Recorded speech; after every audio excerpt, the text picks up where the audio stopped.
হঠাৎ করে ভাবছো তো আমার বোনুরা কোথা থেকে আসলো? আসলে ওরা আসেনি, আমি এসেছি ক্যানিং এ আমার বাপের বাড়িতে। তো সন্ধ্যেবেলা পায়েল বললো চল ফুচকা খাওয়াবি, নিয়ে চল, তোর ফোনের পিছনে আমি অনেকগুলো টাকা দেখেছি। তো এখন সেখানেই এসেছি ফুচকা খাওয়ার জন্য। তো সবাই তো দাঁড়িয়ে পড়েছে, আমি খাবো না, আমার ভালো লাগছে না খেতে। কপালের মতো আমার পাতাও ফাটা দিয়েছে। এদিকটাতে আমার বোনু আমাকে দেবে না বলে ওইদিকে মুখ ঘুরিয়ে লুকি লুকি খেতে শুরু করে দিই। কেমন হয়েছে? একদম বাজে হয়েছে। মায়ের দিয়ে দিবি তো কি রে? আবার খাচ্ছিস ভালো লাগে।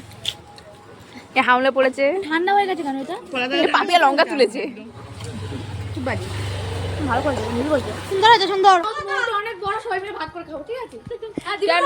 আমার জন্য শুধু আমি খাবো। এই তো সবাই মিলে খাবো। দিদি হয় না বদ্দি। চোরের মতো লাগছে।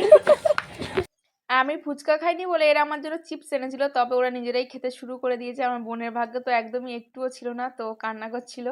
তো লাস্টে ওকে দিয়েছি। তো তোমাদের ভিডিওটা ভালো লাগলে লাইক কমেন্ট শেয়ার করতে ভুলো না।